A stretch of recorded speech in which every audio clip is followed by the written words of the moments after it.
I still check my rearview mirror more than I should. Even now, 3 months later, I get this weird feeling when I'm driving at night and see headlights that stay behind me for too long.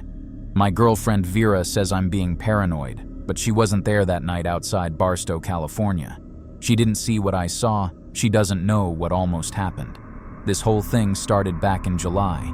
Me and my buddy Landon decided to take a road trip from Phoenix to Sacramento for his cousin's wedding. We're both 23, broke as hell, so we got this cheap rental car off some sketchy website.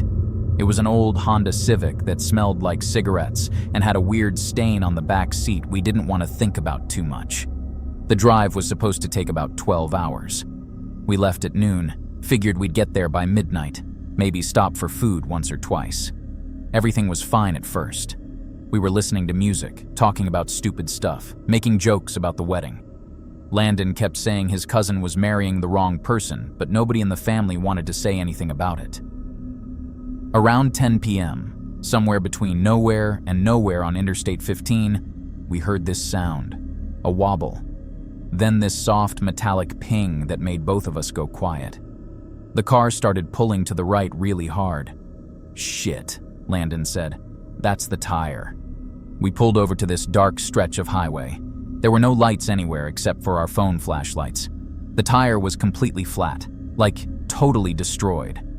There was this huge gash in it. "Okay, no problem," I said. "We got a spare." Except we didn't. Well, we did, but when we tried to put it on, the thing didn't fit right. It was the wrong size or something. The rental company must have given us a spare from a different car. And then, because our luck was just that good, the trunk release jammed. We couldn't even close it properly anymore. We pushed the car into this gravel turnout. There were these faded reflectors on the side, barely visible. That was it. No signs, no mile markers we could see, nothing. "Someone will stop," Landon said. "We just gotta wait." So we waited. We put on the hazard lights and stood by the car. Cars passed by every 10 or 15 minutes. Some of them didn't even slow down.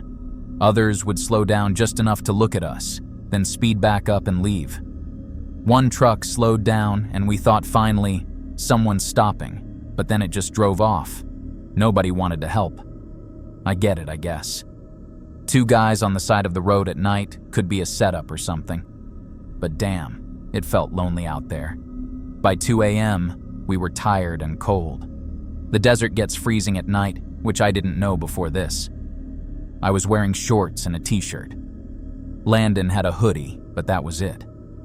Then this van pulled up behind us. Just eased up real slow and stopped maybe 20 feet back. It was one of those white cargo vans with no windows in the back. The headlights stayed on. A guy got out. Middle-aged, maybe 40 or 50, wearing a baseball cap and a jacket. He had this friendly smile. "You boys need some help?" he called out.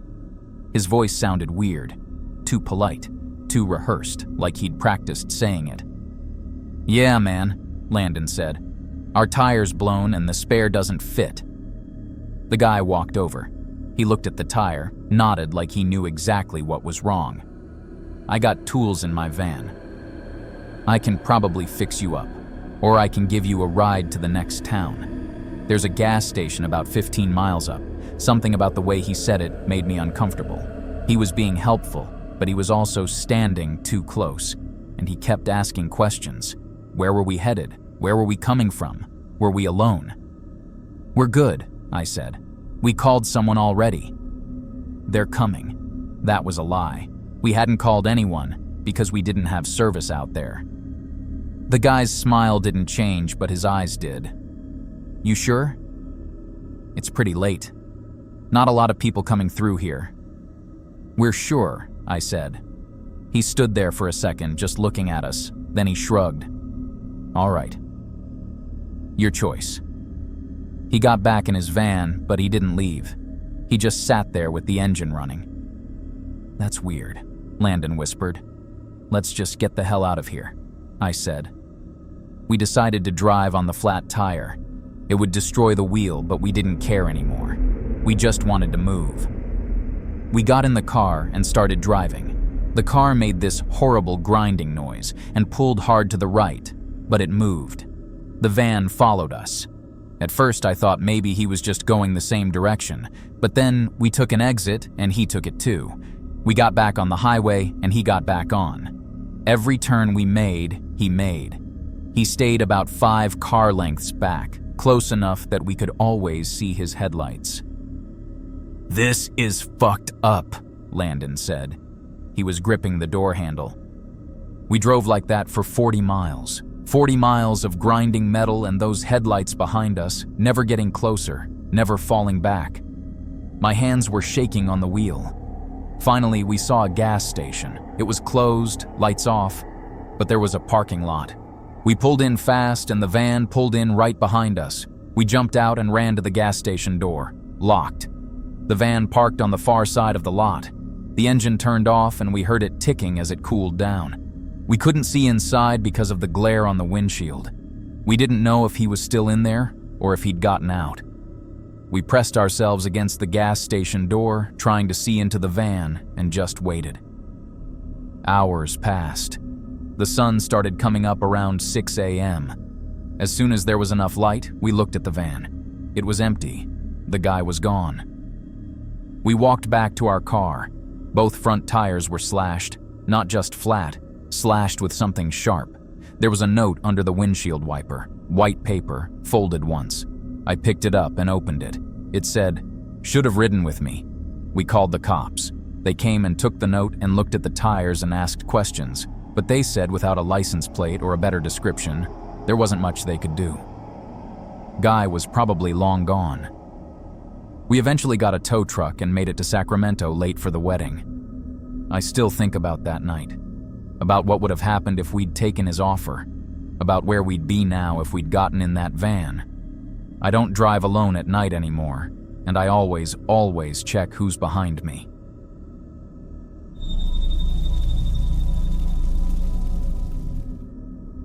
I never thought a place could feel alive in the worst way possible. Like it was breathing, watching, memorizing everything about you. That's what happened at the motel outside Cedar Rapids. We stopped there because we had no choice, and by the time we figured out what was really going on, they already knew more about us than our own families did. This isn't some made-up internet story. This actually happened to me and my girlfriend Marisa last September, and I still check my rearview mirror more than I should. We were driving from Milwaukee to Kansas City. Just a normal road trip, nothing special. Marisa had this job interview, and I tagged along because I had some time off work. The drive was supposed to be simple. Straight shot down, stay one night, come back. Easy. But then the storm hit. I'm talking about the kind of rain where you can't see 2 feet in front of your car. The radio kept repeating flood warnings for counties I'd never heard of. We were somewhere in Iowa when traffic just stopped. Completely stopped. A cop was redirecting everyone off the highway because the main bridge was underwater. He said the detour would add maybe an hour, but we'd get through. So we followed the signs. Back roads, barely lit. Marisa was looking at her phone trying to find a place to stay because it was getting late and the rain wasn't stopping. That's when we saw it. The Crossway Inn, just sitting there off the side of the road like it had been waiting for us. The sign was flickering, on and off. Vacancy, no vacancy, vacancy again. The paint on the building was peeling so bad it looked like the motel had some kind of skin disease. But we were tired, soaked, and honestly, we didn't have many options. When we walked into the office, this older guy behind the counter looked up and smiled like he'd been expecting us. Not in a creepy way at first, just friendly. Too friendly, maybe. "Rough night out there," he said. His name tag said Vernon, but the letters were faded. "You folks need a room?" "Yeah, just for one night," I told him. He nodded slowly and pulled out this old-school guest book. Not a computer, a physical book with names written in it. He slid it toward me, and I signed us in. Marisa was looking around the office. There were maps everywhere, like dozens of them. Road maps, state maps, all folded up and stacked on the counter in these neat little piles. Each one had names written on them in pen, and times, like someone had been planning routes. "You get a lot of travelers?" Marissa asked. Vernon chuckled. Oh, you'd be surprised. Lots of folks pass through here, truckers mostly. Long-haul types. We're kind of a little community hub. He handed me a key. An actual metal key, not a card. Room 11. The room smelled like bleach and old cigarettes. The kind of smell that gets stuck in your nose. The TV was on when we walked in, just playing static. White noise. I turned it off and it turned back on by itself. Marissa laughed it off. Said it was probably just faulty wiring. We were both exhausted, so we just crashed. Around 2 a.m, I woke up to this sound. Humming. Someone was humming really loudly, like a tune I didn't recognize, but it was coming from the room next door, just over and over. The same melody. I tried to ignore it, but it went on for maybe an hour. Marissa slept through it somehow. The next morning, we went to the little breakfast area. Just a couple of tables, some stale donuts, coffee that tasted like dirt. There was this woman sitting alone near the window. She had a duffel bag next to her that looked way too nice for a place like this. Designer, maybe. She left right as we sat down. Didn't even finish her coffee. Just grabbed the bag and walked out to a car that had out-of-state plates. Then this trucker guy came in. Big dude. Flannel shirt, boots caked in mud. He grabbed a donut and sat near us. Made small talk at first. Asked where we were from, where we were headed. Normal stuff. But then he looked at our car through the window and asked what our license plate number was. I thought it was a weird question, but I told him. Wisconsin plates. He pulled out a napkin and wrote something down on it. Then he got up, walked to the counter where Vernon was standing, and handed it to him. Vernon folded the napkin and slipped it into the cash register without even looking at it. The trucker left without saying another word. Marissa and I looked at each other. That was fucking weird. We decided to leave right after breakfast, packed up our stuff and headed to the car. But when I opened the door to the room to do one last check, I noticed something. The photo frame on the nightstand. The generic one that came with the room. It was flipped over, face down. I know for a fact it wasn't like that when we left for breakfast. Then Marissa noticed her left shoe was missing. Just one. We looked everywhere. Under the bed, in the bathroom, in our bags. Gone. We didn't say much after that. Just got in the car and drove. Fast. 2 days later, Marissa was scrolling through some forum online. She found a post about motels that act as informal hubs for truckers. Places where drivers trade information about routes, schedules, people they've seen on the road. It's like a network. And some of them sell that information to others. Thieves, stalkers, whoever pays. That's when it clicked. The maps, the names and times written on them. Vernon taking the napkin with our info on it. The photo turned over, the missing shoe. They were tracking us, watching us, recording where we were going and when. Probably sold it to someone. Or maybe just kept it for later. We never went back to check. We didn't file a report because what would we even say? A motel owner was too nice? A trucker asked about our plates? A shoe went missing? But I know what happened. They were organized, patient, and we weren't the first people they'd done this to. I still think about it sometimes, especially when I'm driving at night. I wonder who has our information now. Who knows where we were going, where we live? And I wonder how many other people stopped at that motel and never realized they were being watched the whole time. You know that feeling when you make a choice and instantly regret it? Like when you hit send on a text and realize it went to the wrong person? That's how I felt the second Darren pulled over on Route 89 outside Flagstaff, Arizona. But by then, it was already too late. The guy was already walking toward our car with his thumb out, and I was thinking about how my mom always said, never pick up strangers. Should have listened to her. Let me back up a bit. My friend Darren and I were driving from Phoenix to Salt Lake City for his cousin's wedding. We'd been on the road for about 4 hours, and honestly, I was getting tired of his playlist. He kept playing the same 20 songs over and over. I remember I had just finished a bag of those spicy chips, the ones that make your fingers all orange, and I was wiping my hands on my jeans when Darren spotted the guy. Dude's been walking for miles probably, Darren said, already slowing down. I looked at the hitchhiker. He was maybe in his 30s, wearing a gray hoodie and jeans. Nothing weird about him, really. Just a regular guy who looked tired. I don't know, man, I said, but Darren was already pulling over. Come on, it's safer than him being out here alone. Plus, we're almost at the Utah border anyway. What's the worst that could happen? Famous last words, right? The guy climbed into the back seat. He smelled like cigarettes and something else I couldn't place. Motor oil, maybe. Thanks for stopping, he said. His voice was quiet, almost too quiet. Name's Carl. No problem, Darren said, all friendly. I'm Darren, this is my buddy Jace. I nodded at Carl through the rearview mirror. He nodded back but didn't smile. For about 20 minutes, nobody said anything. I was fine with that. The radio was playing some country station and I was watching the desert go by. There's something about driving through Arizona that makes you feel small, you know? All that empty space. Then Carl spoke up. You guys might want to avoid the next stretch, he said. There's a broken down car about 15 miles up. Big mess. My uncle's supposed to be towing it, but you never know how long these things take. Thanks for the heads up, Darren said. I glanced back at Carl. He was looking out the window, but every few seconds, he'd look at the rearview mirror.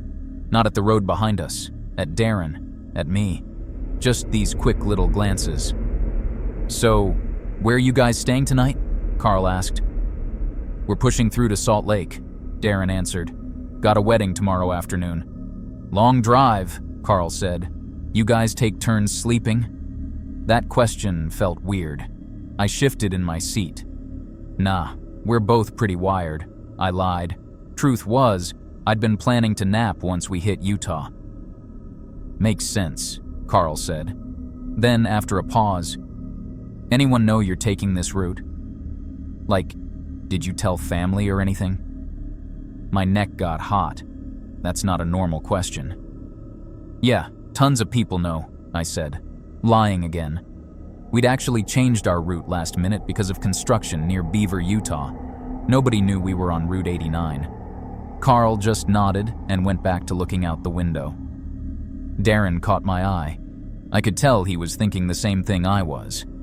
Something felt off about this whole situation. There's a diner coming up, Darren said. We should grab coffee. Good idea, I said quickly. The diner was one of those old-school places with red booths and a jukebox that probably didn't work. We all went in together. Carl ordered just water, which I thought was weird since we were buying. We sat in a corner booth, Carl on one side, me and Darren on the other. About 10 minutes in, Carl excused himself to the bathroom. He left his water untouched. We waited. 5 minutes. 10 minutes. 15. He's gone, Darren said. You think he called his uncle? I asked. Darren shrugged. Maybe. Or maybe he just decided to catch a different ride. We paid and started to leave when our waiter, this older guy with gray hair, walked past our table. As he did, he slid a napkin under my coffee cup without saying anything. I looked down at it after he walked away. There was a hand-drawn map on it. Simple lines showing roads and exits. At the bottom, written in shaky handwriting, "Don't take the last ramp." I showed Darren. "What the hell?" he whispered. The napkin also had an arrow pointing to what looked like a shelter or police station. The address was barely readable, but I made out Cedar City. "Should we listen to this?" I asked. Darren thought about it. Carl seemed sketchy, but this seems, I don't know. Maybe the waiter's just crazy. Or maybe he's trying to help, I said. But here's the thing. We didn't listen. We got back on Route 89, and when we saw that last ramp, the one that would shave off 20 minutes, we took it. Why? Because we felt bad about ditching Carl, I guess. Like karma would get us if we didn't take the faster route. Stupid reasoning, I know. 2 miles down that ramp we saw it. An SUV blocking the whole lane, hazard lights flashing. It looked like an accident. Darren slowed down and stopped. We both got out. 2 men stepped out of the SUV. They weren't checking for damage or injuries. They were looking into our car, peering through the windows. "You guys alone?" one of them asked. He was tall, wearing a baseball cap. "Yeah," Darren said carefully. "Weren't you with someone earlier?" "What was his name?" "Carl." My heart literally stopped. How did they know that? "We dropped him off," I said. The other guy, shorter with a beard, smiled. "You sure about that?" "We need to go," I said to Darren. We got back in the car, but there was no way around the SUV. Darren tried to reverse, but they'd already moved another vehicle behind us. We were boxed in. That's when I saw the service station, about half a mile down the road, lights on. "We walk," I said. We left everything. Our bags, my laptop, Darren's jacket. We just walked, trying not to run, trying to stay calm. When we got to the service station and looked back, the SUV was gone. Just gone. The attendant let us call the police, but by the time they showed up, there was nothing to find. Our car was still there, but someone had taken pictures of our license plates. We saw some guy with his phone out right before the cops arrived. The cops said it was probably just people messing with us. They took a report, and that was it. We drove the rest of the way in silence. But here's the part that still makes me sick. 3 weeks later, I got a notification on Instagram. Someone had tagged me in a photo. I clicked it. It was a picture taken from inside our car. You could see the back of my head, the orange stain on my jeans from those chips. The caption said, "Great road trip with these guys." I never posted about that trip. Neither did Darren. I scrolled through the account. There were 4 more photos, all from inside our car, different angles. One showed Darren's hands on the wheel, another showed the bag of chips on the dashboard. The account name was just random letters and numbers. When I tried to click on it again the next day, it was gone. Someone was in our car that whole time, taking pictures, watching us. And I still don't know who it was.